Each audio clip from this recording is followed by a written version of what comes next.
Today on CityCast Boise, it's finally Friday, and I've got our Hey Boise newsletter editor, Blake Hunter, with me today to talk about back-to-school bumps and blues, Snake River dams, and youth climate change frustration, plus your weekend hurricane forecast.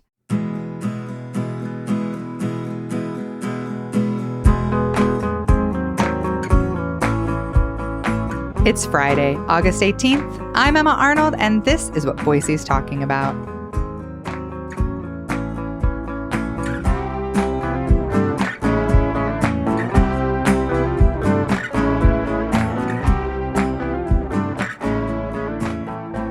Hi, Blake. Hey, Emma. How are you? Did you make it through the week all right? I did. Yeah, I think we made it. And I know you're busy. You're going through some stuff right now. Talk to me. It's back to school week. How's it going? Well, it's been a little bumpy, a little emotional. I mean, all good things. My youngest kid just started high school yesterday, which feels so strange to have. Yeah. You know, I was looking through, I've taken a picture every first day of school of him, and it was so, like, I have his one from kindergarten. You can see it on Instagram. He's wearing 2 hats, a tie and a scarf, a suit jacket, and he's brought a sweater just in case, even though it is August. So that was kindergarten. And yesterday he looked so cute when we dropped him off on his first day at high school, but it felt so strange. But then even stranger is that my middle kid is moving into the dorms today. Yeah. So listeners, if I get emotional 15 times during this recording, you know why. It's my first kid to move out of the house. My oldest is going to BSU, but still living with us, probably for a little bit. And Blake, I know this. I know you moved into the dorms. Did your parents just weep and weep and weep? And like, I want to just die. It's so hard. Yeah, I'm the third of 3 kids. And so I remember when like my oldest sibling went and moved into the dorms, I was just a mess. I think like by the time I came around, we were kind of used to the routine. I was like ready to go. But I don't know why. I think like the moving to college is such like a built up thing that actually like I feel like your youngest moving into high school now to me is the one that like kind of stands out to me. That's just like, wow, that's such a benchmark for you as like a parent of like the season of your life and of their lives. So yeah, it's exciting. I hope that it's amazing. And to everyone out there, but especially you, Emma, like I hope the transition process is as smooth as it can be, and just wishing everyone ease. Yeah. And it's weird for me. I had my kids before everybody, so all my friends are crying right now over sending their kid to preschool or kindergarten for the first time. And I'm like, my baby's moving out of the house. Yeah. And the 4 of us, you know, a lot of times, most of the time in our life, it was the 4 of us together, me and the 3 boys. And I think all of us are really feeling like the idea that one of them won't be here seems super, super strange and foreign. So yeah, I don't know what we're going to do with that exactly. But other than that, very good start. My son loved high school. Great. I don't know what your experience of junior high was, but he hated it. Yep. And I was like, everybody hates it. It's literally hell on earth. We all barely survived junior high. But the first day of high school was like, oh, this is way different. This is way better. So he was into it for sure. Completely different environment. And, you know, I talked to some parents as I was dropping him off. I was talking to a few people, lots of concerns about, you know, last year, the free lunch program, the pandemic era free lunch program ended. And I think last year, everybody was kind of getting back into the rhythm of that. But with inflation, I think everybody's a lot more stressed about not having free lunch, especially Idaho just kicked 55,000 Idaho kids off of Medicaid. Yes. And so, I mean, people are feeling the pinch. I talked to a couple parents who were just like, just everything felt so much more expensive. Like school supplies. Oh my God, Blake, you wouldn't believe how much money I dumped on school supplies this year. I can imagine. It's so easy. Like there's just so many little things that add up, especially moving someone into a dorm. Like there's just so many little things that like no matter how much you plan ahead the day of, like you have to make some maddening trip to Target or somewhere and just be like, well, there goes $200. at least, like it's a nightmare. Yeah, like I never lived in the dorms. I never had that experience, so I kind of wasn't really sure exactly what to get. But it's like a microwave, a fridge. I mean, you're making them a tiny house, big appliances. Yeah, I was a like mini blender. Yeah, sheets. I was kind of like sheets and pencils. I don't know, but like mini blender, a tiny rice cooker. He was like, you're getting. We were at Target. He was like, you're getting a little carried away because I was like, they have a mini waffle maker. He was like, Mom, we're not making waffle. I have a swipe card for the cafeteria. Yeah. We're fine. I was like, but it's so little. Yeah. But it was so expensive. So there's some, rough starts for people. But a little bit of good news that you actually reported on in the Hey Boise newsletter. The SB 1100 trans bathroom bill was paused. Yeah, so this is at least some good news going into the school year. So this year, the state legislature passed Senate Bill 1100, which is a trans bathroom bill. So people are probably familiar with this from back in like the late 2010s of essentially barring trans students from being able to use their like correct bathrooms and locker rooms. And so this bill, there's also just like such a sinister element of it allows people to sue if they like think or find out that they're in a bathroom with a trans person, they can literally sue. I mean, just what a nightmare. And so there's this family, a group of people is suing against like to block this bill, and they asked for a temporary block on it. So the actual bill went into effect on July 1st. And so a district court judge has temporarily paused that until this lawsuit is kind of settled out. So the power of that is back to actual school districts now. School districts get to make their own decisions on what policies are around this. I haven't heard of many school districts actually changing their policies from what they already had because it's not necessary.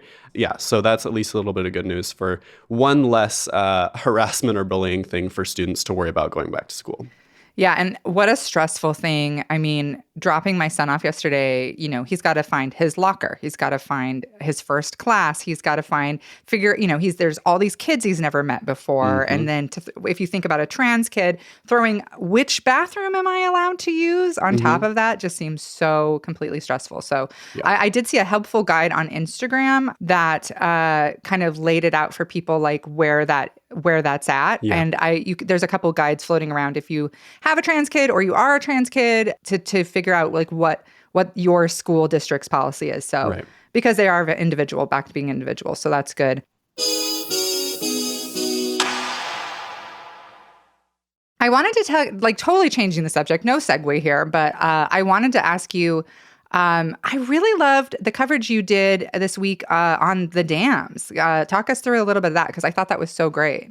Yeah. So there have been kind of like some op-eds floating around in the last few weeks about the 4 lower Snake River dams. So I'll provide just like a little synopsis first for if people are new to this conversation. But essentially, obviously the Snake River flows through most of Idaho, and then it's our border with Oregon, and it flows up north to Lewiston, and then it kind of cuts through the southeast corner of Washington and joins the Columbia. And in between leaving Lewiston and joining the Columbia, on the Washington-Oregon border, there are these 4 dams, and they're called the 4 lower Snake River dams. I could probably remember the individual names, but it doesn't matter.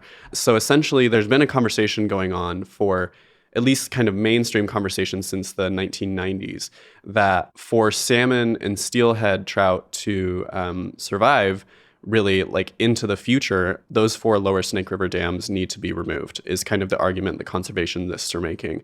So on the Columbia River Basin and the Snake River Basin, there are so many dams, but these 4 specifically, the effect that they're having is if like southeast Washington, it's a pretty flat area. And so when you're damming on flat land, that water backs up a really long way. And so it's basically just created this like huge 100+ mile long, really, really slow reservoir.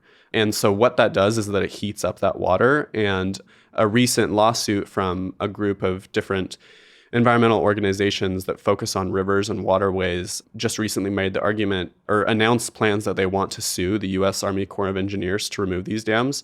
And their argument is that specifically it's the heating of this water that is killing steelhead trout and sockeye salmon and other salmon.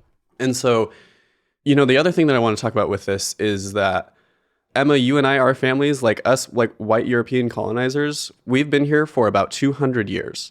for thousands and thousands and thousands of years before that, like tens of thousands of years, salmon and steelhead trout have been like the keystone species in much of this area of the world. And so these species are essentially coming to collapse because of many, many different factors. And so, there's this huge conversations around dams because hydroelectricity is really important, especially in Idaho. Like that's one of the reasons that we have a good amount of clean-ish energy. But these fish are extremely important. Like they're not just like cool to have. There are incredible studies and also just like oral traditions, like indigenous knowledge of what salmon do for land. And essentially we could be watching the last chapter of this keystone species of this land. And they're like definitive. I mean, you think of Redfish Lake, yes, literally named for the amount of salmon. I know. I was going to give you, this is the most old head thing to say, Great. Of course. But I'm going to say, I grew up around Stanley, Chalice, the Samurai Valley, salmon, all that. And we went to Redfish all the time. And when I was a kid, literally red with fish. I mean, this is in the 80s, pre some of these dams. It's sad too, because I think when the dams were first built, it was like, oh my gosh, this is clean energy. This is so smart. This is so great. Mm-hmm. And then by the time I was in, junior high, even high school, less and less and less fish. And actually, if you go to the fish hatchery up there, which if you are going up to Stanley, do not miss the fish hatchery because it has a whole history of the Lonesome Larry of the year, I think it was 97, 91 maybe? No, it's in the 90s, but of the one salmon that came back. There was one fish. And that's, like red fish. Yeah, it used to be red with fish. When I was a kid, you would stand on the dock and you look down and there were thousands and thousands of fish, during spawning and stuff like that. So yeah. And anecdotally, I mean, since I was a kid, less wildlife in general up there, less bears, less everything that relies on the fish, like you said, less huckleberries, less everything, So yeah. And I've been going to Redfish since I was like 2, like 3. Oh, I've never seen, I've never seen that. And so maybe we're both going to cry on today's episode. But just like, I am just so frustrated that like, it feels like we are at a stalemate in this conversation. And there's a recent op-ed in the Idaho Capital Sun and the Idaho Statesman from like a former opinion columnist who, said, it feels like we're in the same situation that we were when I got into this conversation in the 90s. And oh my God, I did not expect this to happen. Sorry. No, don't be sorry, because honestly, it's so powerful to me that you're getting emotional right now, because one of the things, and the thing that you wrote in the newsletter about this was you said, as a young Idahoan, I feel so much frustration. And my God, like it makes me choke up thinking how you're saying since you were 2, you've never seen a redfish, you've never seen a salmon in Redfish. I am, but like. And you're not that much older than me. Just like, just several like lifetimes. 8 or 9 decades. But for real, like the idea that you as you're my kids' age-ish, and I think about how that's true of my kids too, that I took my kids to Redfish. They've never seen salmon in there. They've never seen redfish be redfish. And like the loss of this resource, I think it's so, it can feel so disconnected from your daily life, but like watching you get emotional about it makes me feel like you're right. You're so right. We should all be this emotional over the loss of this, and the keystone in our ecosystem. Yeah, and it's as we're watching the aftermath and the ongoing wildfires in Maui, that we're like indigenous Hawaiians have been saying like, hey, we've got to figure out this tourism industry, like low-key stop coming until we can figure this out, kind of thing, for several years. And like there's so many political crises going on, and it's just this kind of what I wrote about is that the salmon issue and the 4 lower Snake River dams, the removal of those dams is going to cause some issues, and we've got to deal with those.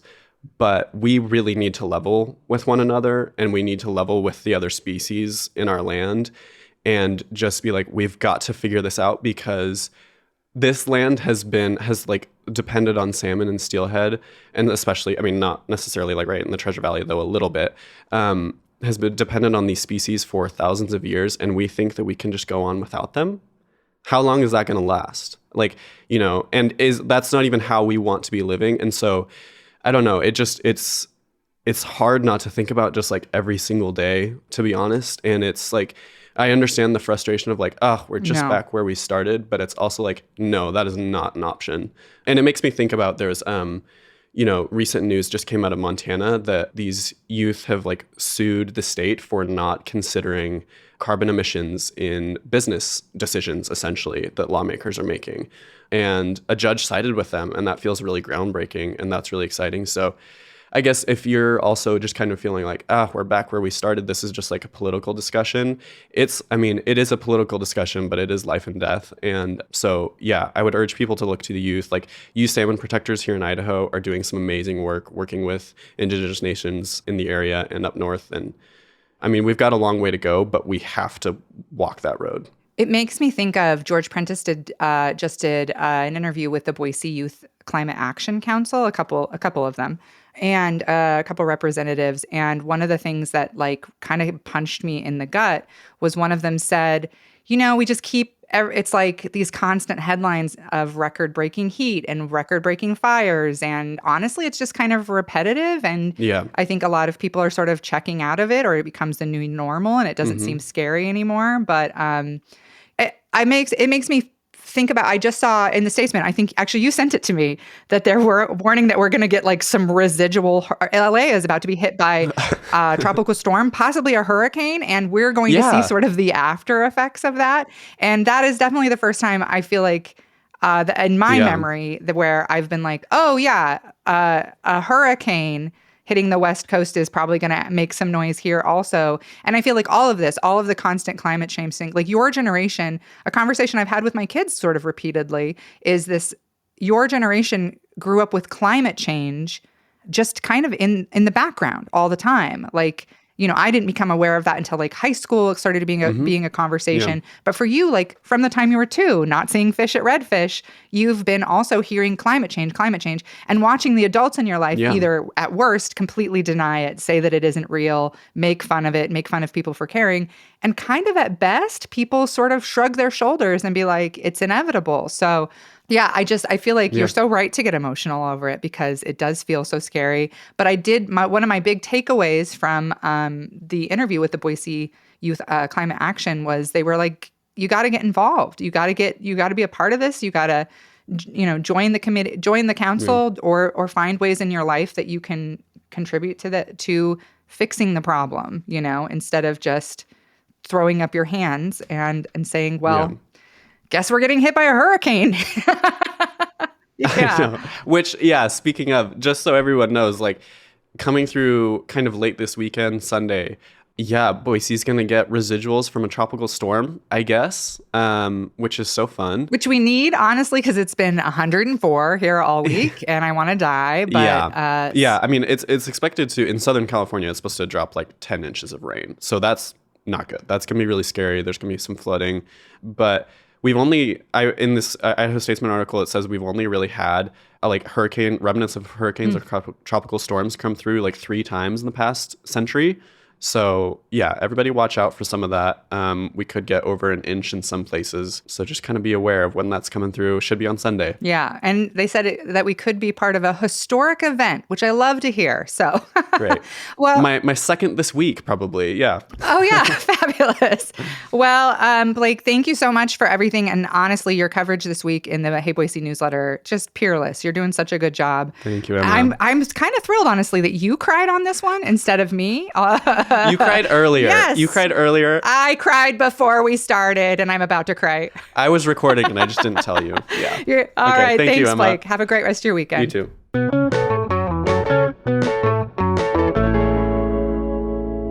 And here's some news to know today. Pending confirmation from City Council next week, Boise will have a new person leading the Office of Police Accountability. In a press release, the city says Nicole McKay has leadership's endorsement to be the director of OPA. McKay worked as the chief of staff and chief deputy for former Attorney General Lawrence Wasden. She also worked in legal counsel for the State Department of Health and Welfare. The OPA has been without a permanent leader since Jesus Yara was fired last December.